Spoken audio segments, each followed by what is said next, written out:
네, 백승조 교수와 함께 이야기 좀 더 나눠보겠습니다. 아까 그 김옥천 기자 울산 울주군 연결을 해서 보니까 비가 좀 오는데 바람도 강하다고 그래요. 이럴 때는 어떻게 진화를 해야 됩니까? 네, 지금 일단은 심야 시간이니까 공중 지원은 기본적으로 불가능한 상태고, 네, 비가 오게 되면은 주불의 확산세는 비가 오지 않을 때보다는 한풀이 꺾이게 됩니다. 근데 이제 비가 온다는 게 오자마자 즉시 효과가 나타난다기보다 네, 전체적으로 주변 기온도 떨어져야 되겠고, 네. 그리고 수풀이 젖어드는 시간도 필요하니까 네, 상황을 봐서 비가 오는 강우 때문에 주불의 방향이 젖어든다면 가능하면 지금 바람이 불어오는 반대쪽, 그러니까 확산되는 쪽이죠. 네. 그 퍼져나가는 쪽의 주불을 우선적으로 좀 진압을 해서 네. 그 지상에서 장비를 투입하고 안전이 보장되는 전제 하에 진압을 해서 네.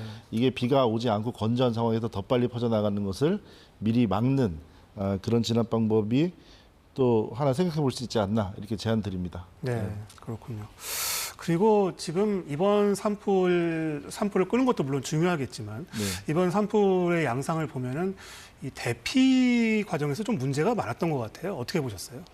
네, 이번 산불 지금 안타까운 피해가 인명 피해가 정말 소중한 한 분 한 분의 그 생명이 네, 우주의 무게보다 어떻게 더 가볍겠습니까? 그래서 그런 사고에서 우리가 이제 교훈을 얻어야 할 텐데요. 네, 지금 진행되고 있는 사고지만 나중에 잘 조사해서 살펴보면 근데 그 예상해 볼 수 있는 문제점이 그렇습니다. 사망자를 발견하는 단계에서는 일단 기초조사가 네, 비상연락망 구성이 안 돼 있었다는, 미비했다는 것을 얘기하는 것 같고요. 그러니까 예를 들어 어떤 지자체, 그리고 어떤 지역, 그리고 면 단위, 리 단위로 거주자 파악을 하고 사전에, 네. 그리고 또 아까 저 노유자 시설도 있었는데요.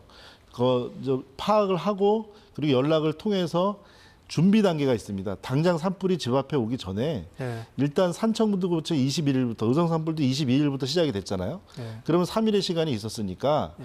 비상연락망을 사전에 갖추고 3일 동안 면밀히 조사를 한 다음에 대피를 하고 그래서 그중에서 실종자, 그중에 또 안타까운 사망자 이렇게 구분을 해나가야 되는데 네. 지금 현재 사망자를 발견하고 발견한 시민이 신고를 하고 이런 절차로 되고 있어요. 그렇다는 얘기는 일단은 대피 인원에 대한 파악이 안 됐다는 부분.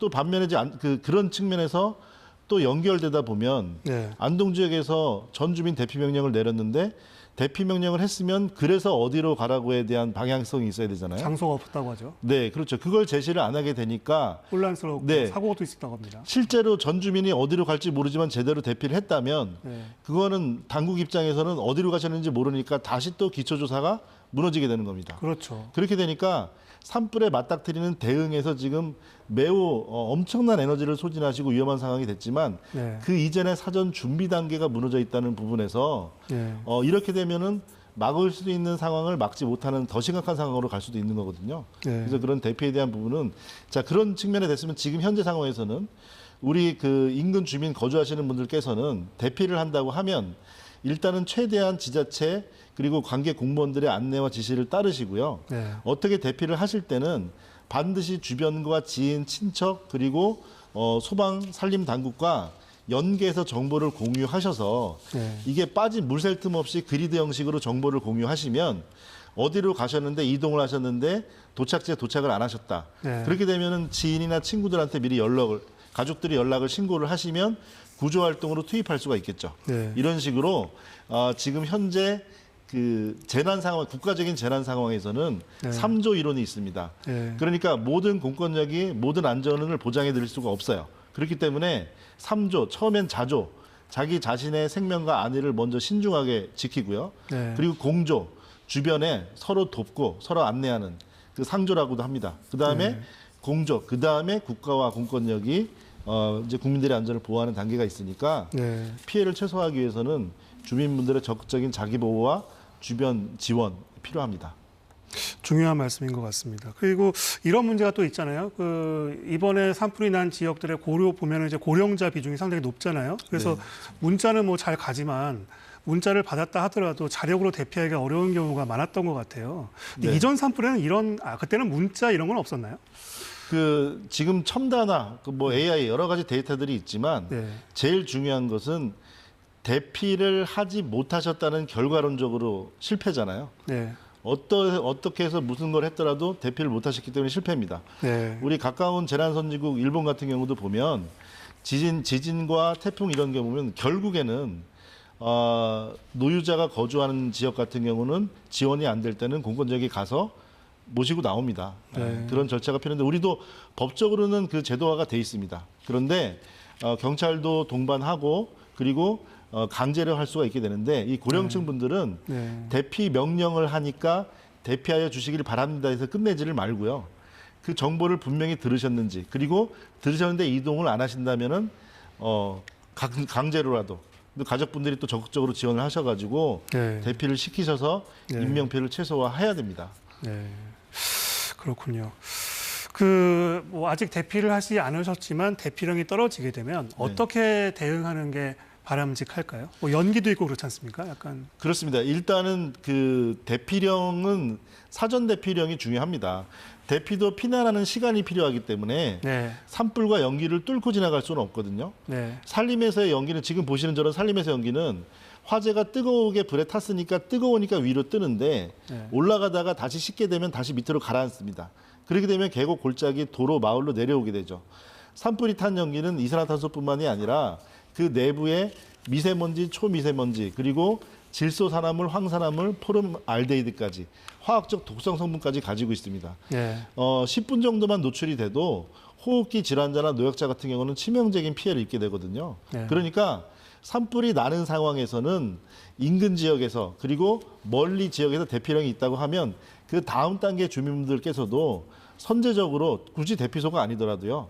지인과 가족들을 찾아서 대피를 하시고 또 말씀드리지만 미리 어디서 어디로 대피한다는 거는 옆집도 살피시고 또 가족끼리 공유하시고 해서 혹시나 만에 모를 사고가 생겼을 때 구조력이 지원할 수 있도록 그렇게 연락이 필요합니다. 네. 만약에 대피하다가 연기를 맞닥뜨렸다 그러면 어떻게 해야 됩니까? 네, 상황에 따라 다르지만 일단 연기가 불어오는 반대 방향으로 대피를 하게 됩니다. 근데 화재가 확산되는 방향과 연기가 불어오는 방향이 겹친다면 그 대피 방향이 결국에는 화재 피해를 입게 되는 게 되니까요. 지금 강풍이 15m/s, 20m/s가 되면 네. 화재의 에너지에 얹히게 되면 그 속도가 2배 가까이 되기 때문에 시속 60km, 90km까지 올라가게 됩니다. 네. 그러니까 인력으로 걸어서 뛰어서 대피하기는 어렵게 되는 거죠. 네. 자, 그런 상황에서 화재가 온다고 하면 일단은 낮은 곳으로 그리고 화염이 지나가면 이번에 안타까운 그 산청 사망 사고에서 생존하신 진압대원의 전원처럼 네. 낮은 웅덩이로 몸을 최대한 낮춰서 불이 그 위로 지나갈 때까지 기다렸다가 대피하시는. 근데 이렇게 되면 매우 위험한 상황이니까요. 이렇게까지 가지 마시고 사전 대피가 중요합니다. 그렇군요. 뭐 추가로 당국이나 또는 산불 지역 주민들께 뭐 당부하고 싶으신 말씀이 있다면 좀 해주시죠. 네, 지금 현재는 주민분들의 그 협조가 매우 필요합니다. 주민분들 자신의 안전도 중요하지만 선제적으로 대피하시고 지자체의 지시에 적극적으로 협조하시고 그리고 산불이 일어나지 않은 지역에서 예방 활동을 통해서 공권력이 산불 진화력이 엉뚱한 곳으로 분산 낭비되지 않도록 하시는 것이 직접 산에 올라가서 산에 불을 끄시는 것보다 훨씬 더 효과적인 지원이 됩니다. 그리고 당국은 지금 현재 산불 정보의 전달이나 그리고 대피령의 세분화나 그리고 전국의 심각 단계 이런 것들을 보면 매우 극한적으로 지금 소진되고 매우 힘드신 상태라는 걸 알 수 있는데요. 그렇지만 선별적으로 또 적극적으로 인명 피해를 최소화할 수 있는 방안을 계속 강구해 주시길 당부드립니다. 네, 백승주 열린사이버대 소방방지학과 교수였습니다.